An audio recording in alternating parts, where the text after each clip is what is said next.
And Merce, because they've been serial winners over the last few years. I mean, 6 league titles in the last 8 years. Guardiola, a serial winner, whether he's been at City or Barcelona or in Germany. But is, because of that, the backdrop to what's happened the last week, that defeat against United in the Manchester derby, when they were absolutely outplayed, but then Bodo Glimt, who hadn't played a game in 6 weeks, is it being exaggerated, their fall from form in the last couple of games?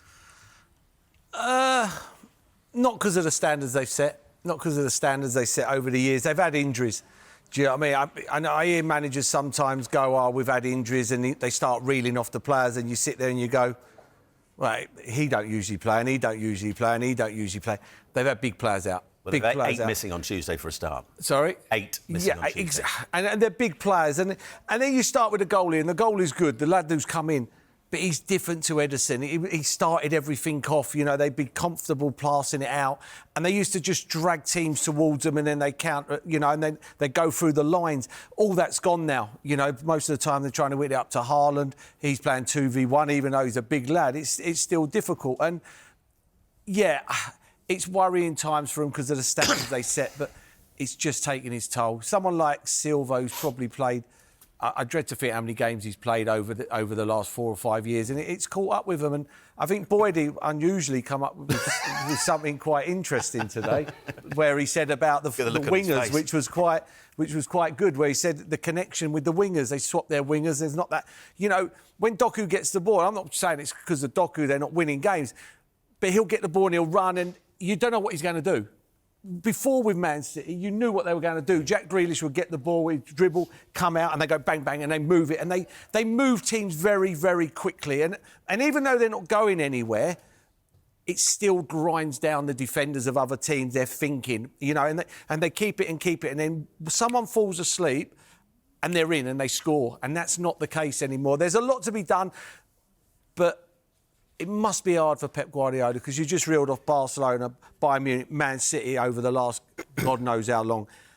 And it ain't like that now. It's not like that. They're a little bit off Arsenal at the moment. And there'll be very little sympathy outside Man City for that fact. But just picking up, we'll explore more about those relationships and how it may be affecting things with Erling Haaland at the moment. But Clinton, after the game, after that defeat to Bodo Glimt, that humiliating defeat, Guardiola said things are going wrong in many, many details. What for you right now is City's biggest problems? Is it, as Merce said, the sheer volume of games, Club World Cup, of course, they were playing in a few months ago, that has finally taken its toll? Because many would look, and they'd look at Mark Gay coming in for Crystal Palace. You know, they're still making big money signings. Yep. No, they've had a good window. It's not really an excuse, is it? No, it's not an excuse, but defensively, Merce, you said they had 8 players missing in midweek.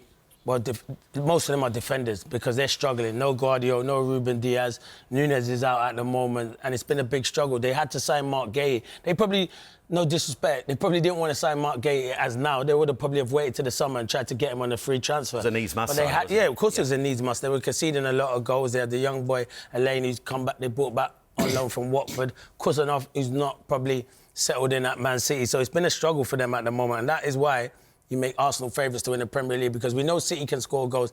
Even though everyone will talk about it, Haaland scored 1 goal in 8 games and it's a penalty. And it is a big factor that you start worrying, because if he's not scoring, who else is getting up the goals? Foden's out of form at the moment, where 4 or 5 weeks ago he was outstanding. So you need your top players to come to the fore, and they're not doing that at the moment. But defensively, it's been a big struggle. I do think they've had a brilliant window. I think bringing in Semenya and Mark Gay in the long term will be really good signings. But it's that defensive core. And then you look at outstanding player, Rodri at the moment. I'd have to ask the question, how long does it usually take to get back from an ACL? Because he's found it really difficult. Well, Guardiola said we'll see the best of him again at the World Cup and then next season. 100%, I agree with. I think that definitely next season, because he's been out for a long time. But he's a fantastic footballer, Rodri, outstanding. But they need their best players. He didn't fancy it the other night, did he, on that artificial pitch, which you can absolutely understand. Is that what you're saying? I'm just think he was making a comment. Probably mistimed his tackle a bit, and that was it. Yeah, okay. I'm saying that. Okay. I don't. Very diplomatic. Yeah, well, maybe I went a bit too hard. I think just a sense. Just a little bit, but I think Rodri's a top player, to be fair. Yeah, he'll be disappointed that he's been sent off, but he's a top player. But they need him back fit and firing for sure. There are 1 or 2 questions. Listen, there's been a lot of conjecture for most of the season. Boydie, about Guardiola and whether he'll be there come the start of next season. I think a lot of people think he may not be there come the start of next season. But our question marks over him right now justified. It's 2 games, yes, significant defeats, but they're on a terrific unbeaten run before that. Yeah, they were 13 unbeaten before that. And now all of a sudden they're in a crisis because they've lost 2 games a week. Yeah, one of them because it was in a derby. I mean, the Bodo Glimt game, I get the fact that they've got injuries, but their team's still a strong team. They should be able to go to Norway and win that game. There's no getting away from that. I think that the problem that Manchester City are facing right now is, Clinton's touched on the defence here, but they're so exposed. The amount of runners that are getting the other side of the midfield and getting at the back line is incredible. You've seen, a few of the goals from during the week. You look at Manchester City when they counter-attacked on them last week. You look at the Manchester City midfielders of old. They were always behind the ball, playing it wide. The connection there with the wide players would go and take players on, or there was connections all over the pitch. It's not there right now. And I don't mean just with the ball. I think in terms of some of them knowing where their teammates is, some of where their teammates are when they've lost the ball, getting back into shape. It looks as if it's far, far too easy to play against Manchester City right now. The other thing that I would maybe ask a few questions on, you could say, and they have had a good, the 2 signings, Matt Gee and Semenyo, are good players. But you go back to last winter as well, and they spent nearly, what was it, about 200 million then as well. Teams that are organised, teams that seem to be planning ahead, they don't really do that in January. It seems to be done in the summer, which tells me that, there's been a lot of change upstairs at Manchester City as well. There doesn't seem to be a connection there right now. And you feel as if, personally, I can't see Pep Guardiola being there next season. It's not... The crisis is not because of the 2 results. Before that, they'd drawn 3 of them. Do you know what I mean? Yeah. That was the problem. It's not the same fluent. I agree with you, but that's what I would say with you there, fluent. Yeah. And opportunities, you talk about Sunderland-Chelsea draws. The Brighton game, they could have been 3 down because they give up opportunities. But some of the chances that they miss. Haaland has opportunity. We've said for numerous years that goals are scores, and you've touched on connection. You look in hindsight, should De Bruyne have stayed for another year?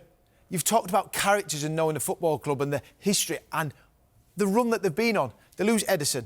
You lose Kyle Walker, arguably one of the best ever Premier League right-backs. So you lose people who know the club, know the changing room, and Pep's lost that, and he's trying to integrate everything, and they'd been on a run, and then all of a sudden questions start answering. I think the questions start answering because of what's happening at the top of the league in Arsenal. And they're running away with it. 7 points. That was always going to be the case. You felt as if Arsenal were in a strong position to kick on this year. You look at the recruitment for me with Manchester City. Like, Trafford was signed 1 week, and then all of a sudden Donnarumma became available. Let's go and grab another goalkeeper. Why?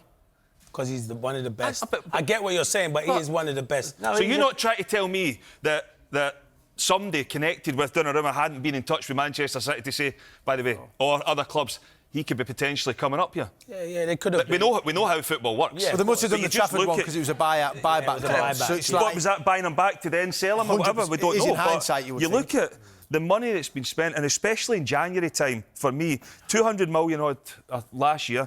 Well, it's about 80 million this year.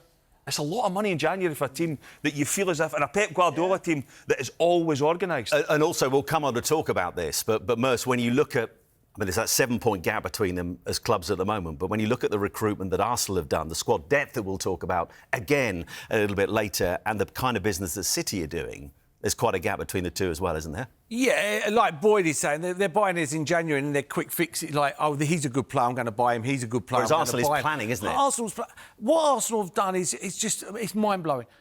It's mind-blowing. The way they've got this squad together so quietly and so efficient is, they haven't just gone out and we've all sat here and gone, oh, amazing. It's just like Timber, Calafiori, people like that. We all know Semenyo can play. We all know Gay can play. But they're bringing people out of here, there and everywhere. He bought Eze and we thought, oh, he's the game changer. He bought Gyökeres, the game changer. Gyökeres is struggling to find goals.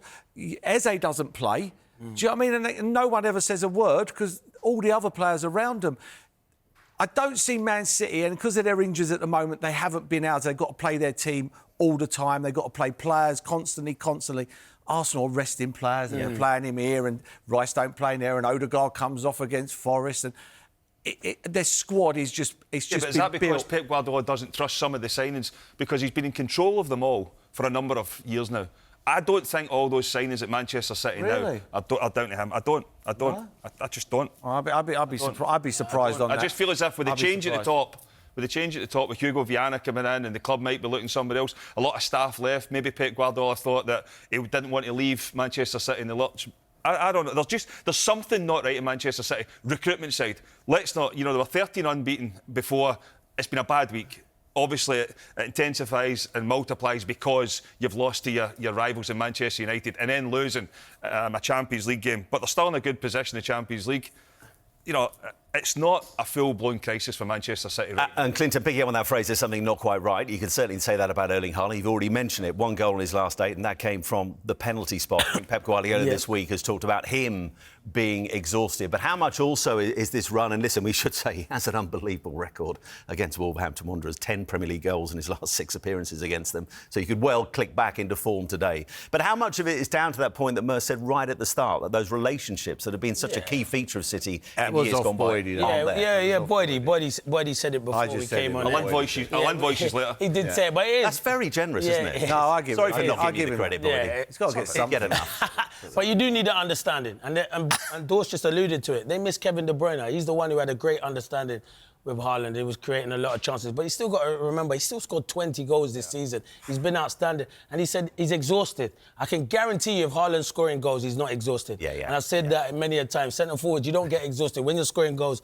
Boydie would tell you, you're in the zone, you want to keep scoring goals. They're not created enough chances. And obviously, there's his last 8 appearances and his shots and the goals. And he is in one thingy, you know what? He's still getting chances. He's just not That's not a lot of chances. But it's not as much chances as before, But with his calibre, you still think... Take away Chelsea and Brighton there. Yeah. That's bottom 3 centre-forward chances. Too. It is. If you're playing in the bottom 3, that's what you'd probably get. 2 chances, 2 a game, if you're lucky. So what you're saying, they're not creating enough chances for him, But I've always said from day one, don't matter how good you are as a centre-forward, if you haven't got the players to provide you, you've got no chance. With Kevin De Bruyne, and I'm not saying it's because Kevin De Bruyne's gone at Arsenal going to win the league, absolutely not. But if you're Haaland... and you sat down with him and said, who would you love to play with more than anybody? You've got a Rolls Royce behind you. Well, of course, and he don't have to look. He doesn't have to look. He's got vision like a Burkamp vision. They don't have to look. You make the runs. Now, he doesn't make them many runs because he knows they're not going to pass. I think he does, Merce. In terms of the runs, I think he's still making them. He had a good chance during the week as well. I think the issue is, good players do things... Listen, they're all good players, but the top players do things 1-2 touch, and it's bang. Yeah. De Bruyne would pass the ball and Haaland would then move, or vice versa, he's already away. Whereas you look at it now, it might be delaying his run, or he's maybe made 2 or 3 before the next one comes in, and all of a sudden there's a striker, you're like, I ain't doing it anymore because I ain't going to run about, make runs down the side of centre-backs like that. If it's going to wide area and they've got to take someone on, they're losing it, they're then going back out trying to recycle it. The ball's not getting played through the middle the way it used to be. They've got a lot of players there now who want to take a lot of touches on the ball. Yeah, and that's a difference, isn't it? Doku, they all want to take touches on the ball. Kevin De Bruyne did. He played off 1 touch sometimes. And just that 1 touch once where he gets it and he goes bang. Unlocks everything. And Haaland's in. The next time, the defence have gone there and they're waiting for that. And then the game spreads open and then you've got players that can run with the ball. It's a domino effect. It's a domino effect. I said from day one, and I'll say it today, Haaland's not getting 60 goals at Rochdale. And I don't mean no disrespect to Rochdale. You're only as good as the people that are going to give you the ball. And he's not going to get the ball on the halfway line, beat 3 players, go round the goalkeeper and score. He's not going to do that. Rochdale strikers got 55 goals. No, I'm not saying Rochdale. I could say whoever you want. Centre forward's got 55 goals already. Yeah. 10 goals in his last 6 league appearances against Wolves, by the way, for Erling Haaland. They meet this afternoon from 3 o'clock. Of course, it's a significant month coming up for them in terms of what's coming. They've, of course, got that League Cup semi-final second leg. They're in a really decent position. Final Champions League stage game coming up later this week. In terms of the title race, are they still able to make at least a fight of it when you look at what's to come and where they are now? I just did think defensively they are so vulnerable, and Mark Gay is going to improve that. But I think teams get an opportunity against, and we see them last week against Manchester United, and people get a little bit carried away at that. But we touched on it with the way Manchester United set up, I think, defensively, because they've still got amazing creativity playing in the final third. But I just think vulnerably, they ain't going to go on a run. I mean, before they drew the 3 games, they'd won 6 on the bounce, and they're going to have to go this again. And the problem is, it's not we just look at Manchester City. We look what they're coming up against in Arsenal, and I just don't see Arsenal losing 3 games to even be in the same bracket as this Manchester City team at this moment in time. So I cannot look past Arsenal at this moment in time because of what Manchester City have done. Boydie's looking at me and thinking... As a Spurs fan, you must be delighted to say that. Yeah, no, it's hard to say, but You've got to Arsenal... talk the truth, don't you? Yeah, this far superior, and the fact that Manchester City are vulnerable in defence, I think teams get an opportunity against them, and we saw it last week against Manchester United.